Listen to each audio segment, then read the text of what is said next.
राधे कृष्ण दोस्तों, यदि हमारा जीवन श्री जी को समर्पित है तो क्यों चिंता करनी है कि कोई ये परेशानी है या कोई कुछ।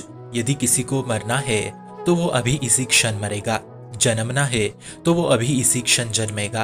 तो हमारी चिंता से क्या ही होगा। और अगर उसे नहीं मरना तो चाहे उसे 10 गोलियां क्यों ना लगे, वो जीवित रहेगा। इसलिए भक्त होकर इतना तो आश्रित रहो कि जो होगा वो प्रभु करेंगे, जैसा होगा वो प्रभु करेंगे। हम बेवजह भयभीत क्यों हो, बेवजह विश्वास छोड़ के निराश क्यों हो, बेवजह निष्ठा से विचलित क्यों हो। अंतिम समय में केवल एक ही प्रश्न पूछा जाएगा कि क्या प्राण त्यागते समय ठाकुर जी या लाडली याद आए, हाँ या ना। बस फिर बात खत्म। और यदि हमें ये सब ज्ञात है तो क्यों व्यर्थ में शरीर आसक्त होके चिंता करते बैठे।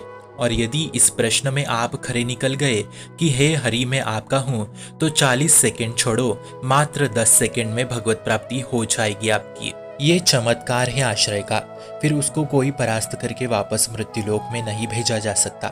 इसलिए इस मार्ग में जिंदा नहीं चला जाता, मर के ही चलना पड़ता है कि जो है वो आपका है प्रभु, मेरी किंचन मात्र इच्छा या आसक्ति नहीं है।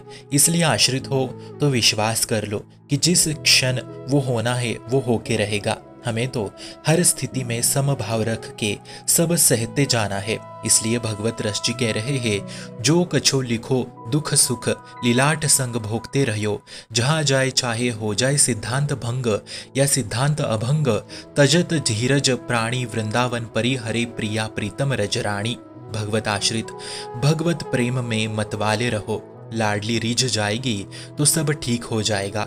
संसार के अनंत पशु पक्षियों का भरण पोषण तो ऐसे ही हो रहा है। सारे चराचर जगत का पोषण करने वाले प्रभु स्वयं है। इसलिए हमें उन्हें व्यर्थ में कुछ मांग नहीं करनी है। पर साधक जन तो केवल इसे सुनते हैं, केवल कहते हैं कि हमारे प्राण तो आपके लिए है प्रभु। लेकिन प्राणों में जरा वायु की कमी आई तब ना गुरु दिखाई देता है ना इष्ट दिखाई देता है, भागम भाग मच जाती है। तो कहाँ गया इसमें आश्रय। अगर समर्पित हो तो मैं आपका हूँ, आप स्वयं जानो, ये होता है आश्रय। कठिन परिस्थिति में ही आश्रय देखा जा सकता है। इसलिए हरि पे विश्वास करो, प्रभु पे विश्वास करो, हर परिस्थिति में आश्रित रहो, प्रभु के आश्रित हो जाओ। प्रकृति आपके अधीन हो जाएगी, सारी रिद्धियां सिद्धियां आपके इर्द गिर्द घूमने लगेगी। पर वो आश्रय सच्चा होना चाहिए। केवल कह दिया कि मैं आपका हूँ और फिर अफरा तफरी के समय यही इष्ट दिखाई तक नहीं देते, तो ऐसा झूठा आश्रय नहीं चलेगा। चाहे प्राणों में कमी क्यों ना आ जाए, पर मैं आश्रित हूँ, उन्हें मेरे साथ जैसा करना है, जो करना है वो बेशक कर सकते हैं। इतना आश्रय दृढ़ रखे, बस फिर प्रभु आपको संभाल लेंगे। हमारा जीवन प्रभु को समर्पित है। अब प्रभु इसके साथ जैसा चाहते हैं वैसे ही क्यों ना खेले, जैसा चाहे खेले, क्योंकि पूर्ण जीवन ही उन्हें समर्पित है।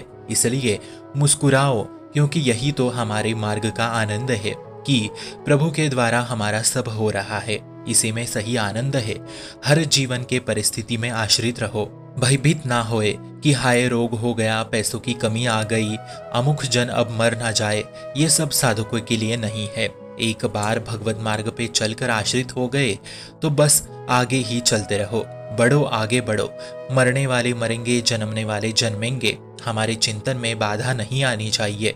प्रभु के भक्त बनो, आश्रित रहो, विश्वास रखो उन पे। किसी भी प्रकार की तड़प हो रही है तो पुकार नाम की लगाओ, तो तब वो स्वयं देख लेंगे। हम चाहते क्या है, हमारा लक्ष्य क्या है, इस पे गौर से सोचो और उसी दिशा में चलो। शुभम भवतु कल्याणमोस्तु।